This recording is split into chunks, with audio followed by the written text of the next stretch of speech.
ভালো। প্রত্যন্ত একটি গ্রাম থেকে এসছো, আজ তোমার স্বপ্ন ছিল, জীবনে বড় হতে চেয়েছিলে, আজ দেখো তুমি সাকসেসফুল। দিদি খুব ভালো আছি।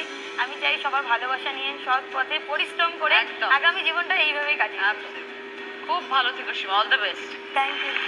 ফাইনালি দিদি নাম্বারের মঞ্চে দেখা গেল সীমাদিকে। তবে সীমাদি আগে থেকেই জানিয়ে দিয়েছিল যে সে উইনার হয়নি, সত্যি সে উইনার হতে পারে। দেখো, 4 জনের মধ্যে তো একজনেই উইনার হবে, তাই কিন্তু এই জিনিসটা নিয়ে কারো মন খারাপ নেই। সীমাদি যে ওখানে গিয়েছে এবং ওখানে গিয়ে তার সাকসেসের গল্প বলেছে, এটাতেই আমরা অনেক বেশি খুশি। কারণ সীমাদিকে আমরা সকলে চিনে থাকি সেই লকডাউন থেকে, ভাই বোন মেলে প্র্যাঙ্ক ভিডিও বানাতো, আর এখন তারা কলকাতার বুকে ফ্ল্যাট কিনে তারপর এত বড় তোমাদের ভালোবাসায় ওয়াইটি সব খুলেছে। তাই আশা করি আমার মতো তোমাদের প্রত্যেকের সীমাদির এই দিদি নাম্বারের মঞ্চে সাকসেসের গল্পটি আশা করি প্রত্যেকেরই খুবই ভালো লেগেছে। এরপর তোমরা অনেকেই বুঝতে পারছো না যে দিদি নাম্বারের মঞ্চে সীমাদিকে কবে দেখতে পাওয়া গিয়েছিল, হয়তো তোমরা অনেকেই জানো না। তো তোমাদেরকে জানি দি জুনের 1 তারিখে কিন্তু সীমাদির দিদি নাম্বারের 1 এর শো টিভিতে দেখা গেছে। এরপর তোমরা কিভাবে দেখবে চলো তোমাদেরকে সেটাই জানিয়ে দেখো, টিভিতে তো বারবার দেখানো যায় না, তবে তোমরা কিন্তু জি5 অ্যাপটি ডাউনলোড করে সেখানে তোমরা দেখতেই পারো সীমাদির এপিসোড। আশা করি তোমরা যারা ভাবছো যে ভবিষ্যতে তোমরা বিজনেস নিয়ে এগোতে চাও, তাহলে সীমাদির এপিসোডটি অবশ্যই তোমরা দেখবে। কারণ সীমাদি কিভাবে শুরু করেছিল আর আজকে সে কিভাবে সাকসেস পেয়েছে সবটাই বলেছে সে দিদি নাম্বারের মঞ্চে গিয়ে। তো বন্ধুরা, আজকের ভিডিওটা এতটাই। তোমাদের সীমাদির ভিডিওটি কেমন লাগলো অবশ্যই কমেন্টে জানাবে।